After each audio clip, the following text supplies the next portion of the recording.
4 years ago, around this time, I walked on the Brooks campus for the first time ever.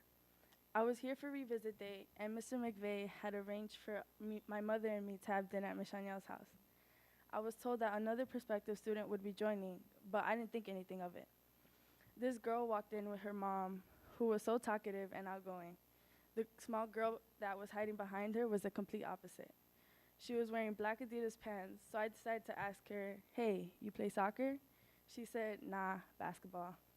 That was all we said to each other while we were there until in a cramped taxi ride, my mom forced me to ask her for her number to keep in touch.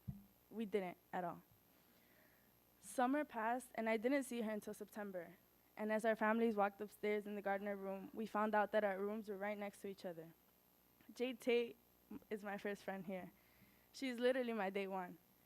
Our friendship quickly turned into three of us when we found Melanie Blanco roaming the second floor of Gardner for absolutely no reason. She lived on the first floor. Later that day, Jade introduced us to this loud, outgoing girl who was 4'11" with an afro larger than that. If you were here as a freshman, you remember Tyler McKenzie. Now there were four of us, three from New York, one from Chicago, and us city girls were inseparable. But that wasn't always necessarily good for us. The inseparability caused us a lot of problems. Someone would feel left out, or someone else would get offended, and it would turn into 3v1 or 2v2. And that's how it went throughout freshman year until Tyler was expelled. I think it was the moment she left that we realized that with just three of us, things would be different in the upcoming years. We've grown a lot since freshman year as people, and so has our friendship. Each of us began branching out and finding other people that we could vibe with. We were slowly moving away from the trio. But there's absolutely nothing wrong with growing, and as I look back, growth was vital to us surviving at this school. At the end of the day, we were still able to get together and connect the same way we did as freshmen. It is now senior year, and our friend group is stronger than ever without having to be around each other every second. It has taken a lot for us to get to this point, but I'm happy that we did, and I love it. Nalia loves to remind us that pretty soon we won't see each other anymore. And while most of us roll our eyes laughing, saying, "Nalia, you better not cry again right now," she's right. We'll all be apart. No more dining hall meals together where we're considered too loud for the rest of the room and we get stared down. No more Uno nights in the student center, and no more playing around the world again and again in the gym. So now I think about college. Am I gonna find friends here that I'm this close with? What kind of friends do I want in the next chapter of my life? I came up with 5 keys to the type of friends that you should find in your life and that I hope to find in college. Key 1, find a friend that will empower you. Nalia Medina. She's always reminding all of us about how strong we are and how we will succeed. Nalia is that friend that will stop you just to tell you that you're beautiful, even if you don't really feel like it that day. She'll pull out her phone to take a picture of you just because she thinks you look extra pretty today. Look at what she did for her photo independent. She gave Jay, Jacob, Cam, Brian, and Terrell a platform to speak on an issue that is their reality through one of her greatest passions. Last year, she used her photography to give girls the chance to speak on self-love. You need that kind of friend in your life. Someone that will remind you that even though it seems like the whole world is against you, you are beautiful and you will succeed. Love you, Naz.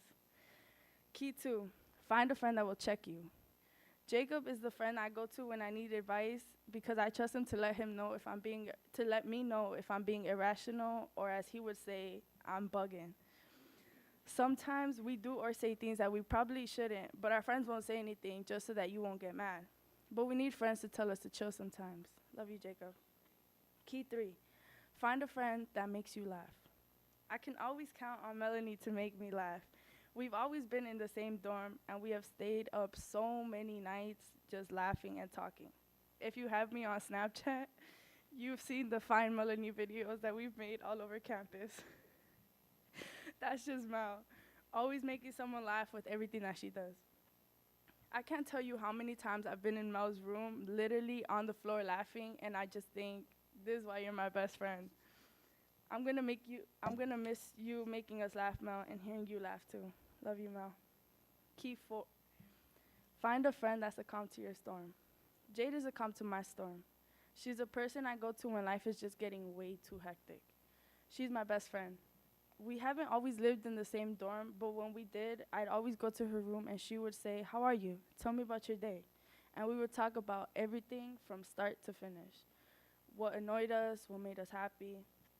If you know Jade, you know that she is kind, she is smart, and she is caring. She always knows the right things to say. I never knew how nice a person could be until I met Jade Tate. She's my rock. Love you, Jade. Key 5. Recognize a role model when you see one. I have never really told him this, but Jay is that friend that I look up to. Wise beyond his years, he can walk into a room and everyone feels his presence. It's something that I have always admired. He is so genuine and true to himself. He can make me laugh at one of his corny jokes, but he can also make me cry in .5 seconds. He makes everyone feel loved, and he goes out of his way to make you feel noticed and included. He's the kind of person that people want to be.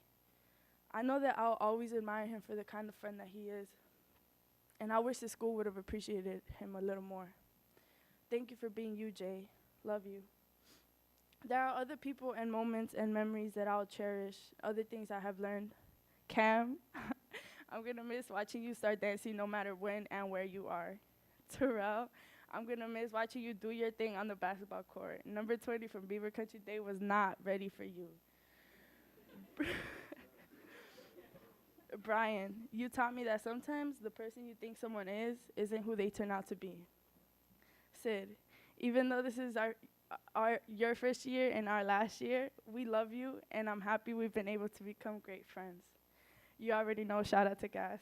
And lastly, shout out to the best siblings in this school, the ones that I'm so proud to say are from the same place as I am, for sitting right there with me through every scary plane ride to and from the Shy. Will and Martrell, thank you guys. The rest of my plane rides will never be as fun as they are with you guys. I don't know who my friends will be in college yet, but I truly hope that they will embody the people that I have met and come to love over these last 4 years.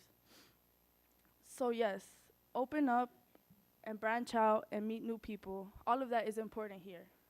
But at the end of the day, you need to find your people. The people that you sit with at dinner until it closes. The people that you can talk about your family with, about the struggles in your life. The people that you can laugh with, but also cry with. And once you find them, enjoy and cherish every moment, because it won't be long until you have to depart from each other and go your separate ways. We've all grown other comforts outside of each other, and we will all make new friends once we graduate. But it's the memories that will always bring us back to what we know. Thank you.